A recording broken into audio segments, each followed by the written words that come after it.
What does it mean when your land is stolen and the world calls it co-management? What does it mean to be African when even the waters surrounding your island are claimed by someone else's flag? Brothers and sisters, the fight for land is not over. It never ended. It simply changed languages because today they no longer march in with rifles, they walk in with paperwork. They don't build forts, they build excuses.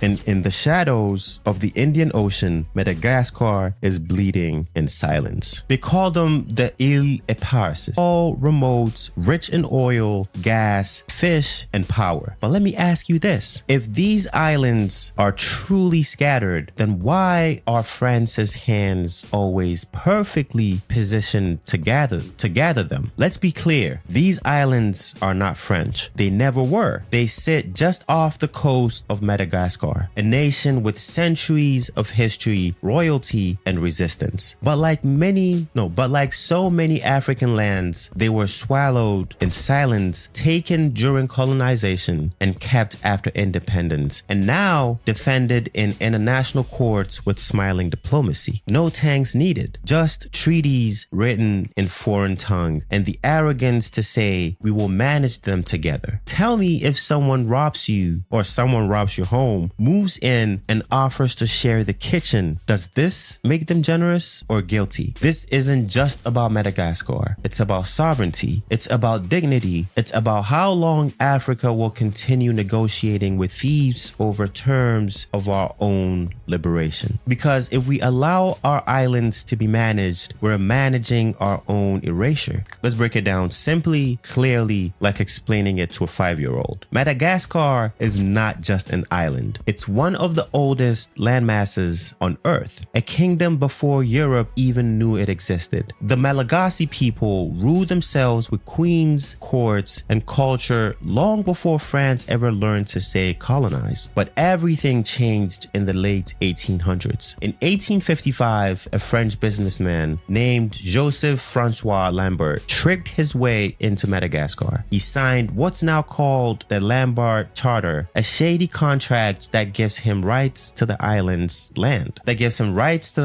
lands, forests, and resources. In return, he promised to modernize Madagascar. Sounds familiar, right? When the Malagasy rulers rejected the deal, France called it a breach and sent warships. In 1895, they invaded. By 1896, Madagascar was a French colony. And what about the scattered islands? Well, France snatched those too, quietly, without wars, without permission, just took them. Why? Because they are rich in fish, because they may hold oil and gas, because they give France military control over the Indian Ocean. Even after Madagascar gained independence in 1960, France never gave them back. Instead, they argued that these islands were never part of the colony. A legal lie, but one powerful enough to hold in foreign courts. And so France continues to profit off islands it does not own, while Madagascar is forced to sit around tables and negotiate. But how do you negotiate when your land is being held hostage? How do you sign a deal when your history was rewritten in someone else's ink? This is the same game played from Mauritius to Mayotte, from Chagos to Ceuta. Colonial leftovers dressed up as modern policy. And once again, Africa is being told, wait patiently. Let's be honest, the scattered islands aren't just dots on a map. They are pipelines of wealth, stolen fish, hidden oil, strategic control, and behind it all, a quiet bleeding that Africa has been forced to endure for decades. Who pays for the occupation? Not France, not the global courts, not the UN that passed resolutions demanding these islands be returned only to be ignored. It's Madagascar that pays them. It pays in lost fishing revenue because French and foreign ships operate freely around these islands while Malagasy fishermen are pushed back from their own waters. It pays in lost oil exploitation because Madagascar can't drill in its own backyard while Paris studies the seabeds. It pays in lost sovereignty because any deal must now pass through French hands as if the colonizer still has the final say on Malagasy soil. Let's put numbers numbers to it, okay? One report estimates that millions of euros in marine revenue are lost each year, and that's without full-scale oil production. Add in France's military presence, and you're looking at a country being choked without a gun, just with maps, contracts, and silence. And the silence is the loudest weapon, because France says it's open to co-management. Co-manage what you stole, share what isn't yours. That's not partnership. That's polite looting. They want Africa to believe it's better to share our pain than demand our justice. But in the streets of Antananarivo and in the hearts of every African watching, that illusion is collapsing, because reparations without restoration is deception, and Africa is tired of playing the grateful beggar. They call it international law, right? But somehow it always seems to favor the ones with navies,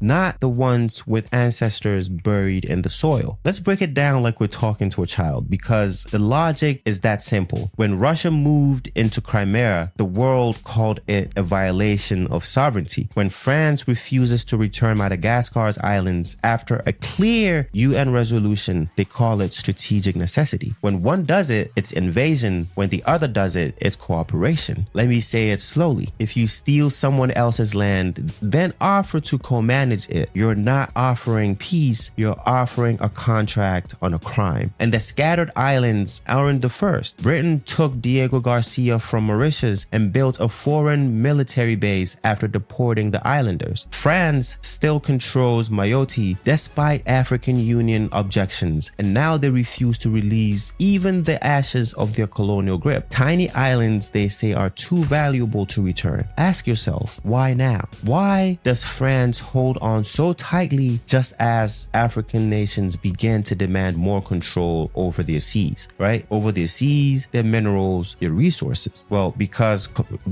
colonialism didn't end. It just got a new paperwork. They call it overseas territories. We call it unfinished theft. France will never allow African troops to patrol Corsica. So why will Madagascar allow foreign boots on its ocean floor? This is not about sentiment. It's about standards, and Africa demands one set to rule all. Madagascar is not an island, right? It's not just an island. It's a reflection of everything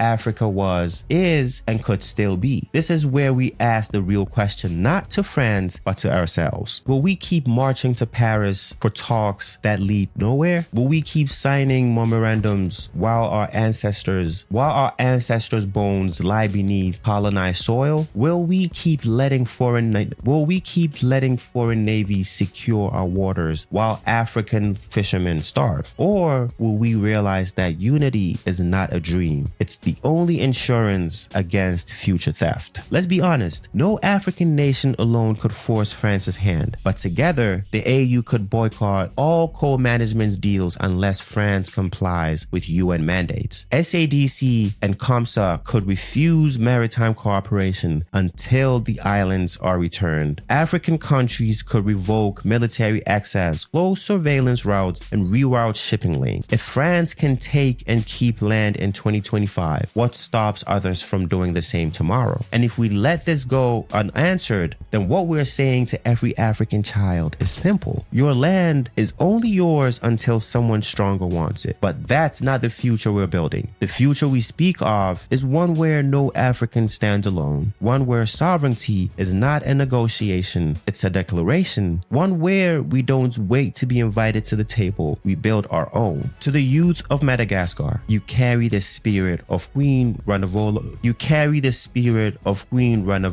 Do not let her exile be in vain. To the leaders of Africa, no summit, no handshake, no diplomatic dinner will restore our dignity. Share this video, talk to your people, study your history, because until the islands return, none of us are truly home. The world watches what we will do, and let's show them what Africa United really means.